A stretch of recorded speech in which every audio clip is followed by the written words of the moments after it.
Bonjour à tous et bienvenue sur le podcast de Dogs Dehors. Je suis Juliette Sebeau, dog walker depuis 6 ans. On se retrouve ici pour parler de nos histoires avec nos chiens, de rencontres, anecdotes et petits bonheurs quotidiens. Et mon quotidien, ce sont eux, toutes ces boules de poils dont nous parlerons ici.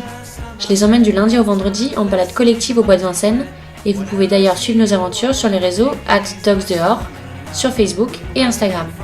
Pour ce 4e épisode, je retrouve Pierre-Alexis et son chien Alf, un flat-coat retriever. Alf fait partie de la bande de Toutou Dogs Dehors depuis le début de l'aventure, soit plus de 3 ans. J'ai rarement vu un chien aussi bien éduqué que lui.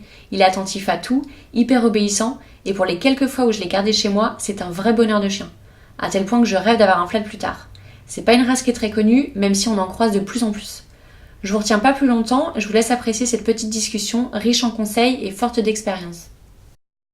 Salut Pierre-Alexis. Salut Juliette. Merci d'avoir accepté mon invitation pour ce podcast. Avec plaisir. On est chez Carzon, ta boutique rue de Turenne, Ouais. avec Alf. Est-ce que tu pourrais te présenter en quelques mots ainsi que ton chien ? Yes. Eh bien, alors je m'appelle Pierre-Alexis. Pierre-Alexis sur le papier, parce qu'en vrai, tout le monde m'appelle PA. J'habite à Paris. Je suis né à Paris, dans une meute de 5 frères et sœurs. Et j'ai un petit chien, un grand chien qui s'appelle Alf, qui a 4 ans et demi maintenant. Et voilà. Et qui est champion Qui est champion du monde, qui est le plus beau chien du monde.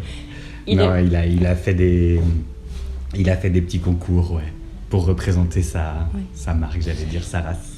Et est-ce que Alf, je connais déjà la réponse, mais c'est pas ton premier chien ? C'est mon deuxième, ouais. Ton deuxième. Est-ce que tu peux nous parler un peu du premier ? Alors ouais, carrément. Déjà, j'ai toujours voulu je parlais d'avoir grandi dans une meute. Quand j'étais petit, j'ai toujours voulu un chien. Mes parents m'ont toujours refusé. Ils m'ont toujours dit c'est nous qui allons nous en occuper. Ce qui peut arriver souvent, je pense, avec des ados ou des jeunes enfants. Donc, tu auras un chien quand tu seras chez toi. Donc, dès que j'ai été chez moi. Et puis à Paris aussi, c'est pas forcément évident. Ouais, parce que oui, c'était dans le fait de devoir s'en occuper. Ça voulait dire le sortir matin, soir, pendant la journée, qu'il soit tout seul. Donc voilà, il voulait pas. Et du coup, dès que j'ai eu un appart, j'ai tout de suite voulu un chien.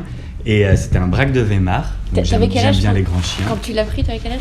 Quand je te dis à part, j'avais fini mes études, je commençais à travailler, donc j'avais 24. Ouais, 23, jeune. 23, 24. Ouais, 24. Jeune pour assumer un chien.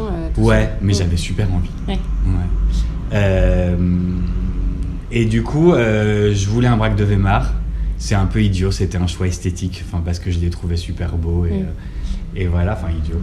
Et tu t'étais pas trop renseigné sur les caractéristiques de la race ? Non, carrément pas. Ouais. Et j'ai trouvé justement par un élevage, j'ai trouvé un couple qui avait une portée, qui voulait vendre. Donc ils voulaient vendre les chiots à côté de Saint-Malo, et comme je passais beaucoup de temps à l'époque à Saint-Malo, j'allais passer les voir. Et en fait, ça a été un peu un coup de tête. J'ai un peu décidé sur un coup de tête. Il en restait un, il était trop mignon, et il le vendait pas cher. Et du coup, je leur ai dit bingo, je l'ai réservé, et puis 3 semaines après, il était... parce que la portée avait déjà plus d'1 mois et demi. Ouais. Et donc, en gros... il y avait un pont ou des vacances scolaires qui arrivaient 3 semaines après. Il était sevré et du coup je le récupérais. Et donc ça s'est bien passé. Le bonheur quand tu l'as récupéré. Trop cool. Et en fait, il a eu des problèmes. Il a vieilli. C'est des mauvais souvenirs, c'est un truc dont on va pas en parler trop longtemps. Je vais pas me mettre à pleurer, mais ça m'a vachement touché. Il est devenu un peu taré, quoi. C'est con à dire, mais... Il a eu un problème neurologique, en fait. Ouais, voilà. Oui. Et ça a été vachement dur à accepter. Je me suis posé beaucoup de questions. Et avec le recul, maintenant, je me rends compte que c'était clairement un coup de tête. Et en fait, j'ai envie de te dire, peu importe le fait que je l'ai vraiment choisi ou pas, que ce soit un élevage, que ce soit une famille, des privés, que c'est pas vraiment ça qui compte beaucoup, c'est surtout que je me suis pas du tout renseigné sur d'où ils venaient. Eux, ils avaient 3 chiens, 2 mâles, 1 femelle. Je sais pas vraiment si c'est pas le frère qui l'a fait avec le cousin, son cousin qui en fait avait fait la portée avec sa mère. Enfin, voilà. Clairement, je me suis pas du tout assez renseigné. C'était pas un élevage sérieux, cadré, machin. Et voilà. Je pense que c'est un peu. Et donc, ça avait versé 2 ans où il a. 2 ans et demi. Et il mordait. Et donc, 2 ans, j'ai commencé à me poser des questions, à trouver ça bizarre. Et parce que il devenait pas agressif, mais il avait des réactions très surprenantes. Et j'ai commencé à me dire, oh là là, il va devenir incontrôlable. Mais c'était pas un truc de dominance, si forcément, mais c'était pas un truc d'éducation. J'ai vu des éducateurs, parce que du coup j'étais trop mal, donc je me posais vachement de questions. Et en fait, j'ai vu un vétérinaire qui m'a proposé des trucs, un deuxième qui m'a proposé des trucs, et un troisième. Et voilà, ce qu'ils me proposaient tous, c'est qu'ils me proposaient rien, c'est que on l'opérait, ça pouvait coûter 5 000, 10 000, 15 000 euros, que l'opérer, tu vois, parce qu'on mais opération donc directement du cerveau. Ouais, mais tu vois, des trucs qui se font pas vraiment. C'est plus opérer. Je suis pas allé dans le détail avec eux, mais je sentais que limite si on y allait, c'était plus justement par curiosité que vraiment parce qu'on commence ça. Ouais, voilà. Okay. Et donc clairement, j'avais pas les moyens. Puis même, je voulais pas m'acharner. Puis je voulais pas que ça devienne un cobaye en fait. Et donc voilà. Et donc ils m'ont tous dit que l'autre solution c'était de le piquer. Et en fait un jour il a mordu quelqu'un qui arrivait dans le jardin de ma grand-mère, qui était arrivé sans sonner. Voilà. Et là je me suis dit c'est ingérable, j'ai pas confiance en lui. C'est pas. Bon, après, il y a plein de chiens qui se prennent pour des chiens de garde et qui attaquent, mais il y avait aussi des antécédents. Mais mais quand je te dis que la conclusion de tous les vétos était la même, c'est que tous y concluaient que c'était pas juste une question de chien protecteur dominant ou que c'est. Qui montrait clairement les signes d'une maladie, quoi. Donc premier épisode avec un chien. Donc premier épisode pas cool du tout. J'ai mis vachement de temps à m'en remettre. En plus de prendre cette décision d'euthanasier une vie. À la limite, quand ton animal est vieux, malade, déjà ça doit être très dur. Mais là, c'est un autre délire.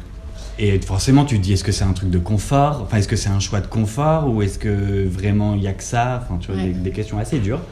Bon, voilà, j'ai pris cette décision-là. Elle est ce qu'elle est. Elle est ce qu'elle était. Et il m'a fallu vachement de temps avant de me dire allez j'en reprends un autre. Ça a mis même si j'en avais vachement envie. Ça a mis vachement de temps, ça a mis 4 ans. Mais 4 ans qui ont été... C'était long parce que j'en avais envie, mais je me sentais pas prêt. Et j'avais super peur que ça se passe de la même manière. Et comment ça s'est passé justement pour le choix de la race ? Et du coup, je me suis renseigné sur la race pour le coup. T'avais pas croisé Skilos d'ailleurs dans le quartier avant de en fait, c'est exactement ça. Je me suis renseigné sur la race, j'ai découvert cette race. Je voulais pas de... forcément, très souvent, je retombais sur le Golden qui semblait correspondre à... Oui, parce qu'on l'a pas dit encore, mais Alf est un flat coat retriever, cousin du Golden. Exactement. En noir. Et il te fait des trucs que je lui interdis de faire avec moi. Ah non, je suis indécent. Il est amoureux. C'est ça, Juliette, quoi. C'est donc je retombais souvent sur le Golden, et je voulais quand même un chien un peu plus athlétique, un peu plus. Non pas que les Golden sont tous.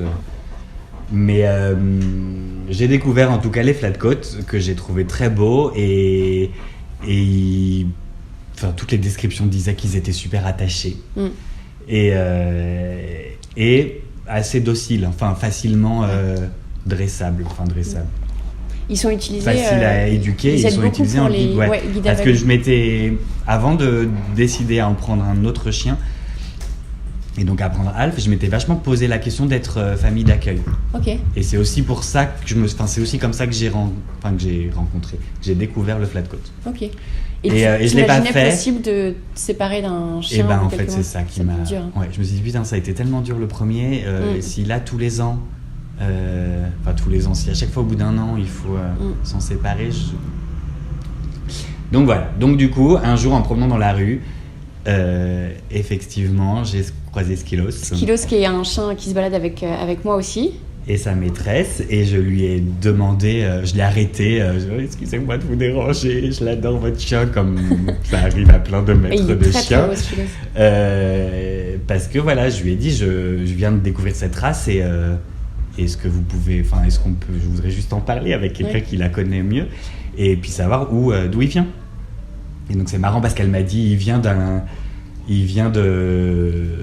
village, enfin il vient de la campagne, entre Gien et Bourges. Elle m'a dit ça, entre Gien et Bourges, mais vous connaîtrez pas. Il me dit ah bon, enfin et en fait j'ai une grand-mère qui a la fameuse grand-mère dont je te parlais tout à l'heure, a une maison dans ce coin-là. Et en fait, en affinant, j'insistais pour qu'elle me dise quand même où c'était. Et on s'est rendu compte que c'est genre à 10 km de chez ma grand-mère. Et donc, c'est le destin, ça. Ouais, carrément. Et c'est exactement ce que je me suis dit. Et donc, le week-end suivant, je crois, j'ai tout fait pour y aller. Et entre-temps, je les avais appelés, évidemment, à l'élevage. Donc c'est 2 ânes.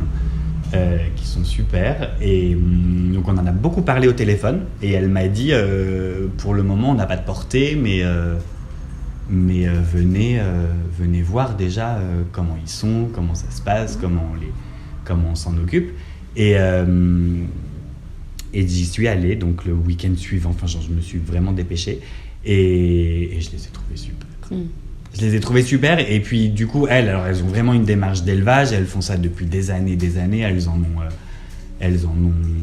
beaucoup, elles en ont vu beaucoup, elles en ont fait naître beaucoup, mais alors à aucun moment il est question de faire ça à la chaîne comme une usine. C'est hyper contrôlé. Et puis même elles y mettent énormément d'affection, elles les aiment, elles sont vraiment passionnées par cette race, elles font aussi des golden d'ailleurs. Et j'ai bien aimé leur démarche, j'ai bien aimé ce qu'elles m'ont dit. J'ai eu un peu un coup de cœur aussi. Voilà. Et donc elles m'ont confirmé qu'elles étaient d'accord parce qu'il y a ça aussi, elles refusent ça, parfois. Et donc elles m'ont dit qu'elles étaient d'accord, qu'elles me faisaient confiance. Et en fait, il y a eu une portée très peu de temps après. Okay. Et donc là, j'ai vraiment eu la démarche, comme on lit un peu dans les livres sur l'éducation canine. J'ai eu la démarche d'aller, on passe du temps avec eux, et ce truc qu'on raconte souvent qu'il y en a un qui nous choisit. Oui. Et c'est arrivé aussi. Ah non, mais c'était dingue. Ouais. Ça s'est passé comment ? C'était dingue. On était donc Maxime, mon copain, est venu avec moi évidemment parce que c'était quand même un peu. C'était mon choix, mais il était forcément d'accord aussi. Il était d'accord. Et on s'est assis par terre. Elles ont amené la portée. Ils avaient quel âge à ce moment-là ?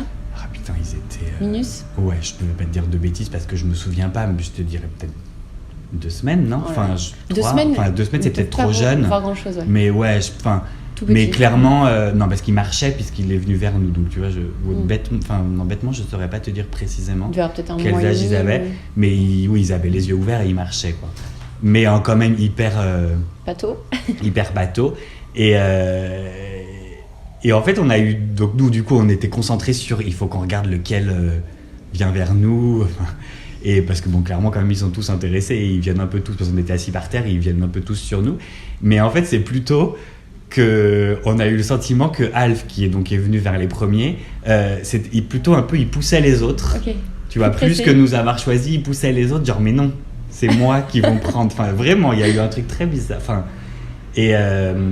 Parce que pour le coup, ils se ressemblent tous. Voilà, et donc il y a un moment où on a regardé donc une des 2 Anne Hélène, et on lui a dit c'est dur de choisir. Et en fait, elle avait, parce qu'elle a l'habitude, elle avait vachement bien observé, et elle nous a dit non, celui que vous tenez là, c'est lui depuis le début.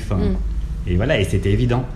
Et je crois vachement à cette histoire, de se choisir. Il y a un éducateur qui m'avait raconté une fois que quand tu vas chercher ton chiot dans l'élevage, tu as toujours la première ligne des chiots qui vont se jeter sur toi, la ligne du milieu qui observe et la ligne de derrière qui sont un peu flippés. Et donc c'est ça, les premiers sont hyper avenants, fort caractère, Au milieu, très posés, ils attendent, ils observent, ils réfléchissent. Et derrière, les peureux. Et il disait que, ça dépend après ce qu'on cherche, mais que souvent la ligne du milieu est la meilleure, selon lui, parce que les chiens sont plus réfléchis. Mais après, quand ils sont petits, c'est encore différent. Je trouve que c'est quand ils grandissent où leur caractère s'affirme plus encore. Mais bon, en tout cas, c'est rigolo. Souvent, c'est ce qui se passe. C'est le chien qui choisit les maîtres et c'est trop mignon. C'est trop marrant. Et alors, je suis d'accord avec ce que tu viens de dire. Et après, je pense aussi quand même qu'il ressent. Enfin, un qui est dans la ligne des timides dont tu parles, peut-être qu'il va être moins timide parce qu'il sent qu'il est en confort avec nous. Mais et ça m'a vachement fait réfléchir à Waf. Donc mon chien d'avant s'appelait Waf. Parce que quand j'étais allé le voir, c'était le dernier disponible.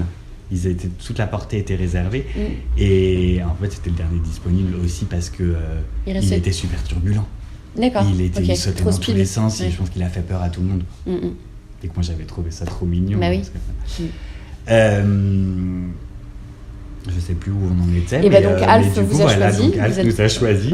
Et donc, si c'était 15 jours, il avait 15 jours, un mois et demi après. On a respecté le délai. Et on est allé le chercher.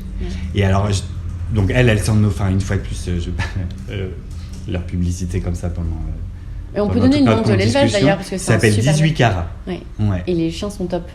Ouais, ils sont top, elle s'en occupe vachement bien et elle les prépare vachement bien. Et ça, vraiment, donc quand on est allé le récupérer, le petit Alf, il tirait pas sur sa laisse, il marchait au pied, il avait 2 mois, au pied, il marchait à côté de nous et il était propre. Il était propre. Après, c'est une autre histoire, mais on s'est retrouvé en appartement, évidemment, puisqu'on habite à Paris. Et donc, oui, la nuit, il y a eu des petits accidents, évidemment. Mais tu sens qu'il avait été bien. Les accidents, il comprenait très bien que c'était un accident et que c'était pas normal. Parce qu'après, il pignait. Il me pignait jusqu'à me réveiller pour me dire que j'ai fait une connerie. C'était assez mignon. Donc là, je le sortais. Première nuit, c'était un peu dur. Et tu sens qu'il est stable, quoi.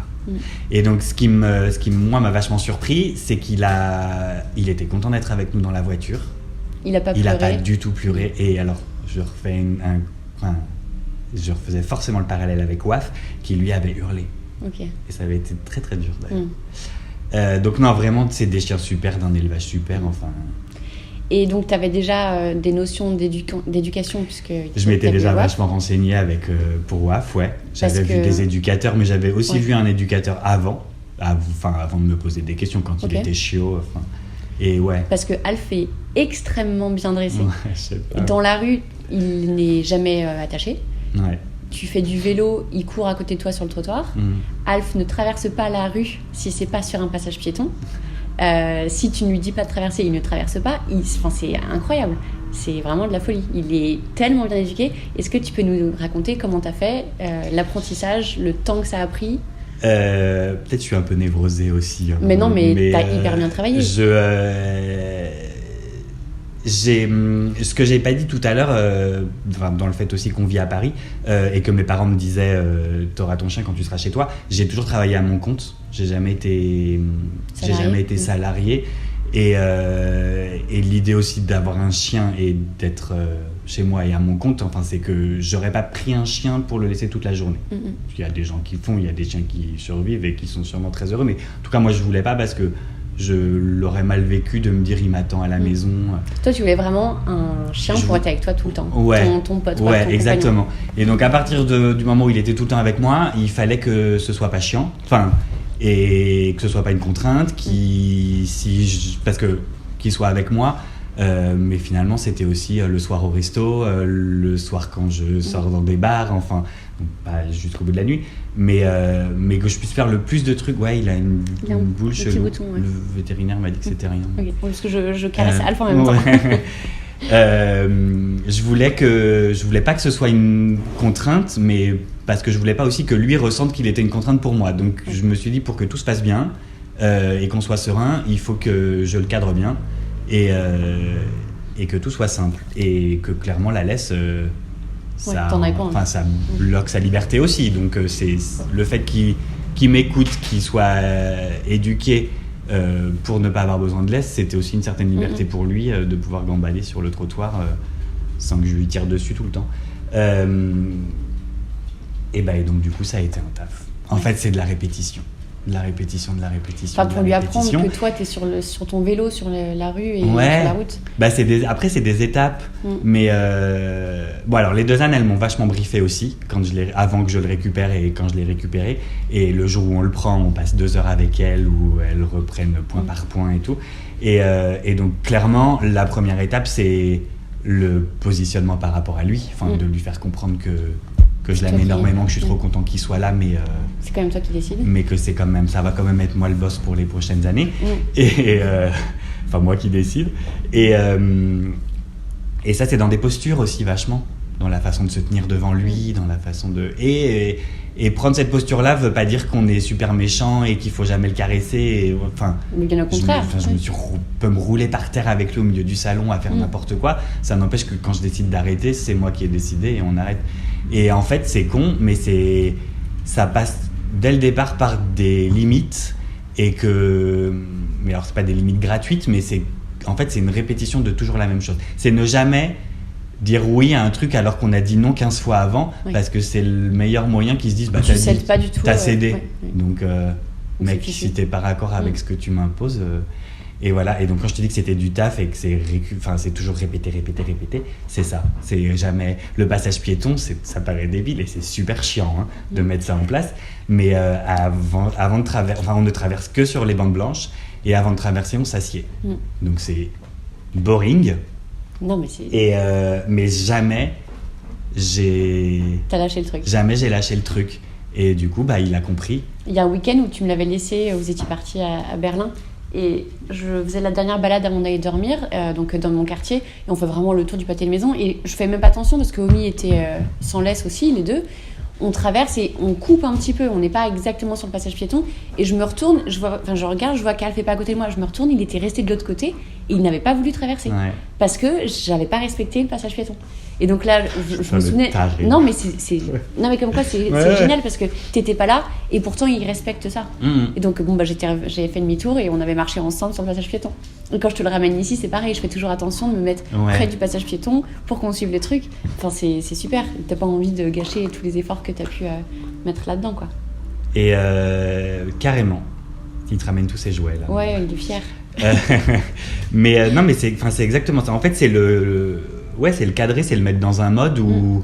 Et en fait, je me rends compte aussi, et c'est ça que je trouve hyper intéressant dans l'éducation, c'est qu'il. On peut se dire que des règles comme ça, c'est affreux pour lui. Enfin, parce que tu vois, ça le contraint, ça. Et en fait, plus tu lui donnes des règles, plus il est heureux parce que en fait, son bonheur est dans le fait d'être serein et de sentir que toi, t'es serein. Oui, et puis il est cadré, c'est pas du tout. Jamais dans une situation de stress par rapport à lui, et du coup, il est calme. Enfin, et ça, je m'en suis vachement rendu compte au fur et à mesure. Et donc, le vélo, c'est pareil, Je roule en vélo, entre chaque voiture, il vérifie que je suis bien toujours là. Génial. Et dès qu'on arrive à un carrefour, il attend et je lui dis allez, c'est bon. Et c'est hyper pratique, c'est marrant. Et du coup, voilà, au resto, il se couche sous la table. Et ça, on ne dit jamais rien au resto parce que c'est quand même un sacré morceau. Il y a toujours une petite appréhension. Et en fait, ils se rendent compte. Parfois, au resto, il y a des gens qui s'assiedent à côté de nous, de ma table, la table à laquelle je suis, après nous. Quand on part, se rendre compte qu'il y avait un chien. Mais donc, il a été cadré. Après, c'est 1 an et demi, 2 ans. J'ai l'impression que vers 2 ans, il y a une petite rechute, une petite crise. Oui. Et là, tu vois, 4 ans et demi, je dois avouer qu'il m'arrive de traverser en dehors du passage piéton maintenant. Et il comprend pas. Non. Il comprend pas, mais il le fait coller à moi, genre tu le fais et tu veux que je le fasse, donc on le fait. Je me cache les yeux, je ne vois pas ce qu'on fait. Et c'est vrai pour plein de choses, j'ai quand même vachement relâché. Oui, mais c'est pas bien. Et non, c'est pas bien, mais en fait, maintenant, tu sens qu'il est, il a été programmé, tu vois. Et donc voilà. Mais répétition. Mes potes me prenaient pour un dingue quand on se promenait ensemble parce que Mais je oui, l'ai mais trop chié à m'arrêter à sa c'est vraiment bluffant. Mais il me semble me souvenir que Alf avait eu un petit accident il s'était pris une voiture. Alors ouais, parce que le côté il a jamais de laisse, on est à Paris, donc ça peut faire hurler plein de gens. C'est pas forcément un truc enfin, je milite pas pour le chien sans laisse non plus. Hein. Enfin, je le conseille à personne. Mais il faut bien savoir ce qu'on fait. Ouais, voilà. Il faut être conscient qu'on prend un risque. Donc c'est un risque qui peut être démesuré et que je prends un risque par rapport au mon chien. A priori, je l'aime, j'ai pas envie de le perdre, donc je fais attention à tout ça. C'est la voiture qui avait déconné aussi. Et voilà. Et donc un jour, il a eu peur de je ne sais pas quoi. Il était petit encore. J'ai jamais vraiment su. Ouais, il avait 3 mois et demi, je pense, 3-4 mois. Et il y a un camion qui arrivait à toute blinde. Et il a eu peur d'un truc, donc il a fait un petit écart qui fait que genre ses 2 pattes arrière se sont retrouvées sur la route et pouf, le camion là. Mais il n'y a rien eu de trop grave. Ah, j'ai flippé. Tu m'étonnes. Et lui s'est mis à hurler, à courir dans tous les sens. Enfin, il est remonté sur le trottoir et il s'est mis à faire plein d'allers-retours. Tu sais, comme quand il est super excité d'arriver à Vincennes ou dans et il a fini par se revenir à mes pieds et s'allonger par terre. Et là, je me suis dit, oh putain. Et donc, j'ai appelé le veto, on est allé chez le veto. Et en fait, c'est... Il a eu peur, il y a une petite paralysie de peur. Ouais, exactement. Un stress, mais bon, ça allait. Bon, et depuis, tout va et bien. depuis, ça n'est plus Toujours jamais la peau de arrivé. singe. Ouais. Non, mais là, enfin, je te dis, maintenant, il est formaté, donc. Ouais. Et quand il y a un chien sur le trottoir d'en face, il est impensable qu'il traverse. Ouais. Il le regarde et puis. Et il y a eu quelques petites péripéties avec Alf ces derniers mois. Alf en balade et un petit peu dans la rue aussi, était un peu moins sympa avec les autres chiens, avec les mâles notamment. Quand il était plus jeune, c'est vrai qu'il jouait énormément à Vincennes avec ses copains, il partageait le bâton, la balle, tout était hyper facile. Et puis depuis quelques mois, c'était plutôt tu t'approches de ma balle, je te mords. Et t'as fini par décider de le faire castrer. Ouais. Mais ça a été assez difficile c'est dur en tant que mec aussi, je pense encore plus. Enfin, je sais pas. Il y a un truc, je te dis, je crois. Enfin, faudrait faire une. Je sais que mon la beau-père, vétérinaire m'a dit que, a priori. Pour mon beau-père, c'est hors de question de castrer ses chiens, donc c'est peut-être un peu le même délire. Je l'ai fait. Mais t'as commencé par la castration chimique. Ouais. Pour tester un peu. Ouais, carrément. Pour être sûr que. Enfin, oui, non, mais un truc pour me rassurer en fait. Mais c'est une bonne alternative aussi, sauf que c'est vrai que la castration chimique, c'est tellement rapide qu'on n'a pas le temps de voir les effets. Et puis, c'est rapide parce que ça dure pas longtemps, mais. Le vrai moment où c'est efficace. C'est tellement progressif à se mettre en place que tu t'habitues et en fait, tu as l'impression de ne pas avoir de résultat, alors qu'il y en a un. Mais. Le résultat, j'entends dans le changement de comportement. Mais ça repart aussi très vite. Enfin, c'est je trouve pas ça. C'est pas que je suis pas déçu de l'avoir fait. C'était une bonne étape aussi. Mais oui, voilà. En fait, c'était clairement pour moi. C'était une étape pour moi, pour me préparer, pour voir si j'assumais, je sais pas. Non, mais aujourd'hui, parfois encore, je me dis, oh, tu l'as quand même castré. Mais au final, t'es pas sympa. Dans ce comportement, rien n'a changé à part le fait qu'il soit plus détendu maintenant. Exactement. Et c'est ce que tu. Et en fait, donc, toi, en promenade, tu voyais ce côté d'agressivité parce que beaucoup de chiens, parce que beaucoup de chiens autour. Et mais moi je le ressentais aussi dans un truc un peu de protection, non, de pulsion, d'excitation, je sais pas, pas d'excitation sexuelle parce qu'il a jamais vraiment trop eu ce truc, mais plus tu vois, à pouvoir s'acharner sur une pauvre pisse dans la rue, tu vas la renifler pendant des heures, et ce truc un peu que tu sens que sa vie est dictée par sa bite et ses hormones, il y a un truc et aujourd'hui il pense à plein d'autres choses. Et je me dis que c'est plus agréable pour lui parce qu'il est plus serein. Là, ça fait 1 mois et demi, un tout peu plus d'1 mois qu'il a été castré. Et il est vachement plus détendu. À Vincennes, ça lui arrive encore de grogner un petit peu. Après, il a son caractère. Oui, il a son caractère, mais il est hyper détente. Et ça fait plaisir. Et c'est comme Melchior, le labrador, qui a été agressif. Ils s'étaient fightés ensemble, d'ailleurs. Ils s'étaient fâchés, Melchior a été castré en décembre. Et aujourd'hui, c'est un bisounours. Et c'est un bonheur parce que les chiens sont... Alors Melchior, c'était encore autre chose parce que c'était vraiment pour lui sexuel, attirance sexuelle avec les autres. il s'en fout complètement et c'est un autre chien, quoi. C'est un bonheur. Mais ouais. Donc Alf, je suis certaine que dans quelques semaines, il va se remettre à jouer avec tout le monde et ça va être, Je pense parce que là, effectif. il joue à mort quand il croise Ouais. des chiens. C'est trop cool. Non, il est tellement gentil, ce toutou. Mais ça, ouais, je pense qu'il y a les avis divergent à mon avis là-dessus, sur la castration. Enfin, je Oui, sais pas. c'est propre à chacun. Il y a des gens qui... Enfin, tu parles de ton beau-père, ouais, je Oui, pense qu'il y a... en fait, après, ça dépend de ce que tu veux faire avec ton chien. Je respecte totalement les gens qui ne veulent pas castrer leur chien, Ouais. mais dans ces cas-là, on peut pas forcément tout faire avec eux. Par exemple, un chien qui poserait problème parce qu'il n'est pas castré en balade, tu veux pas le faire castrer, bah d'accord, mais dans ce cas, moi, ton chien, je le prends pas, quoi. Il y a des trucs que tu pourras pas faire. Et un chien qui sort peu, qui voit peu de chiens, pour le coup, celui de mon beau-père, il est tout le temps à la campagne, donc il gêne personne, on s'en fiche qu'il soit pas castré. Mais oui, ça peut être une décision. Moi, me dire que je repartais là jusqu'à la fin de sa vie en lui remettant une laisse, en le reprivant de toutes ses libertés, c'était constructif pour personne, quoi. Enfin, ça c'est sûr. Et donc Alf retournait très souvent à l'élevage en pension, parce qu'il voulait le... Ouais, et toujours. Enfin, Et le fait qu'il ait été castré, elles ont été ok. Bah écoute... Enfin, elles n'ont pas eu trop le choix, mais elles n'ont pas trop... c'est mon chien, quoi. Ouais. Parce qu'elles avaient très envie qu'Alf fasse des petits, comme il est très très beau, champion de beauté. Bon, et finalement... Bah écoute, voilà, c'est comme ça. Enfin, c'est... Ouais. Il aura des neveux et des nièces, ça suffira bien. Exactement. Et vous êtes partis en vacances avec Alf, vous avez fait un petit road trip, il y a 2 ans. Ça, c'est un super souvenir. C'était pas au Portugal? Exactement, ouais. On avait loué un petit combi, enfin un van à Paris, enfin dans le 91. Ah, vous étiez descendu avec? Ouais, on était génial. descendu et on était descendu avec jusqu'au nord du Portugal pour se faire on a descendu après toute la côte. Okay. Donc on a un peu tracé pour y aller. Et enfin, on manquait des pauses évidemment. Et après, on a pris tout notre temps pour faire toute la côte portugaise. Ça, c'était super. Et vivre avec un chien dans un combi, ça donne quoi? Ouais, bah ça donne, il dort au pied du lit. Et puis le matin, tu sors pas de ton lit, t'as juste à faire glisser la porte. Pour le laisser sortir. Et puis il descend. Mais voilà, après c'est Alf, il est cool. Il partait jamais loin. Tu m'avais raconté qu'il s'était créé vraiment le périmètre autour du camion et qu'il ne dépassait pas. Exactement, ouais. C'est ouf. Et parce qu'il nous est arrivé, on dormait, on se garait un peu à la sauvage.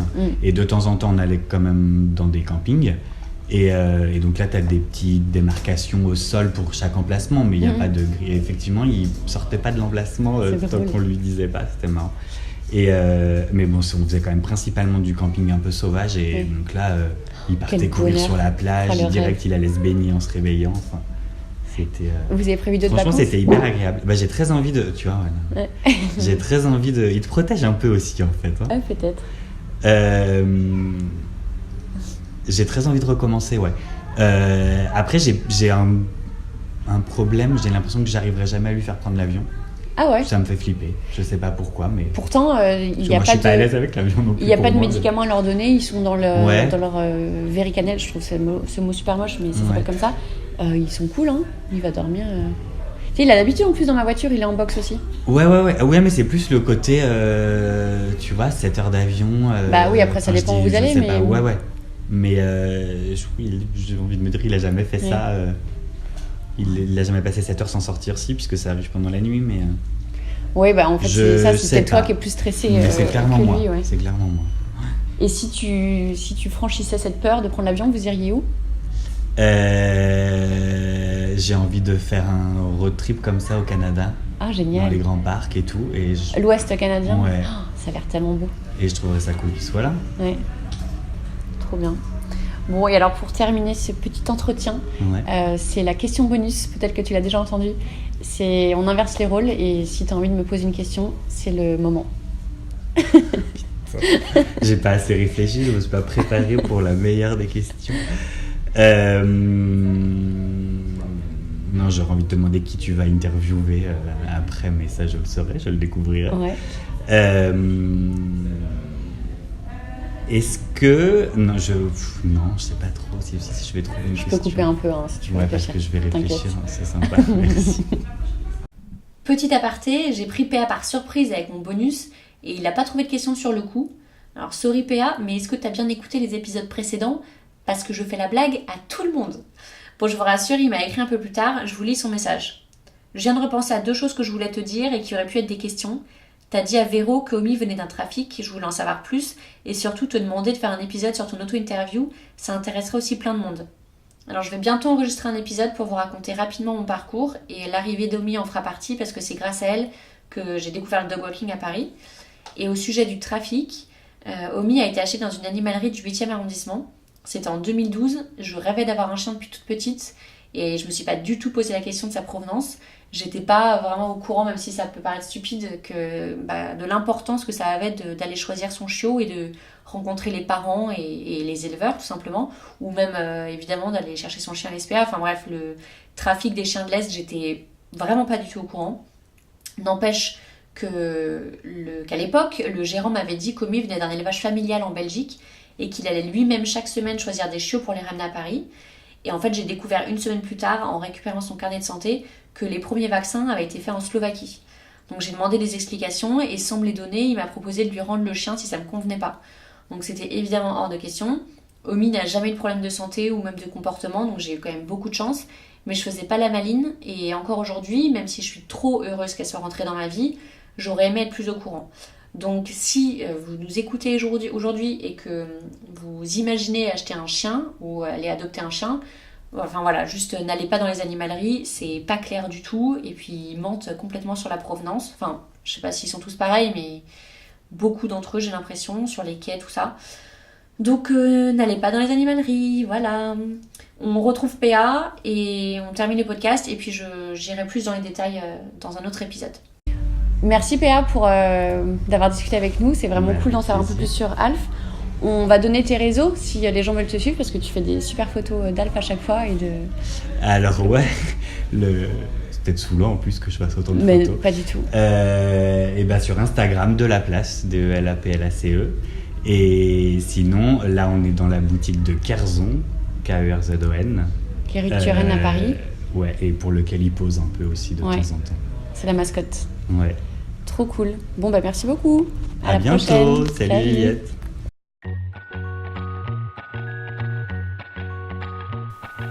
C'est la fin de cet épisode qui, je l'espère, vous aura plu. Merci à tous de l'avoir écouté. N'hésitez pas à vous abonner à la chaîne, à mettre une petite note et même un petit commentaire, ça fera toujours plaisir. Si vous avez envie de raconter votre histoire ou même de me faire un feedback sur le podcast, vous pouvez m'écrire à juliette@sebaux, sebaux.com. On se retrouve bientôt pour la suite. Ciao.